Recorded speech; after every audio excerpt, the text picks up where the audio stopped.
తమ బౌలర్ల అసాధారణ ప్రదర్శనతోనే భీకర బ్యాటింగ్ లైనప్ కలిగిన ఎస్ఆర్హెచ్ పై భారీ విజయం సాధించామని గుజరాత్ టైటాన్స్ కెప్టెన్ శుభ్మన్ గిల్ తెలిపారు.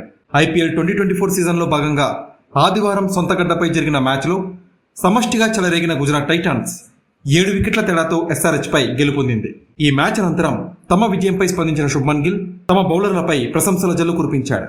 శుభ్మన్ గిల్ మాట్లాడుతూ, సొంత గడ్డపై 2 మ్యాచ్లు గెలవడం గొప్పగా ఉంది. ముందు టోర్నీలో మేం ఇదే జోరుని కొనసాగిస్తామని ఆశిస్తున్నాను. మిడిల్ ఓవర్స్లో మా బౌలర్లు అద్భుతంగా బౌలింగ్ చేశారు. ముఖ్యంగా Noor Ahmad, world class spinner Rashid Khan అసాధారణ ప్రదర్శన కనబరిచారు. ప్రత్యర్థిని తక్కువ స్కోర్కే కట్టడి చేశారు. జట్టులో ప్రతి ఒక్కరికి తమ పాత్ర ఏంటో తెలుసు. సాయి సుదర్శన్, వృద్ధిమాన్ సాహా అద్భుతంగా బ్యాటింగ్ చేశారు. మిల్లర్ ఫామ్లోకి వచ్చాడు. అతనికి ఎలాంటి గాయం కాలేదు. ఉక్కపోత వాతావరణం కారణంగా తిమ్మిర్లు వచ్చాయంతే అని శుభ్మన్ గిల్ చెప్పుకొచ్చాడు. అయితే మ్యాచ్ అనంతరం ఎస్ఆర్హెచ్ కెప్టెన్ ప్యాట్ కమిన్స్ తమ ఓటమికి గల కారణాలు వివరించాడు. టాస్ గెలిచి బ్యాటింగ్ ఎంచుకున్న నిర్ణయం పేలవమైందిగా భావించట్లేదని ప్యాట్ కమిన్స్ పేర్కొన్నాడు.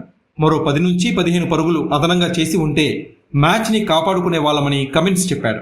11వ ఓవర్లో ఆలస్యంగా బంతిని అందుకోవడం గురించి కమిన్స్ తన స్ట్రాటజీని వెల్లడించాడు.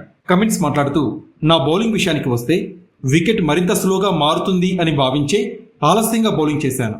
హాఫ్ కట్టర్స్ ప్రభావితం చూపిస్తాయనుకున్నాం, కానీ అలా జరగలేదని ప్యాట్ కమిన్స్ పేర్కొన్నాడు. ఇక టాస్ విషయంలో ఎలాంటి బాధ లేదు. 2 ఇన్నింగ్స్లో పిచ్ ఒకేలా స్పందించింది. ఇక బ్యాటింగ్ గురించి చెప్పాలంటే ఇది T20 క్రికెట్. గత మ్యాచ్లో మా బ్యాటర్స్ సత్తా చాటారు. ఇవాళ కూడా సానుకూలంగానే ఆడారు, కానీ వికెట్స్ కోల్పోయామని కమిన్స్ పేర్కొన్నాడు. ఇక ఈ మ్యాచ్లో 4 ఓవర్స్ వేసిన కమిన్స్ 28 పరుగులు ఇచ్చి 1 వికెట్ పడగొట్టాడు.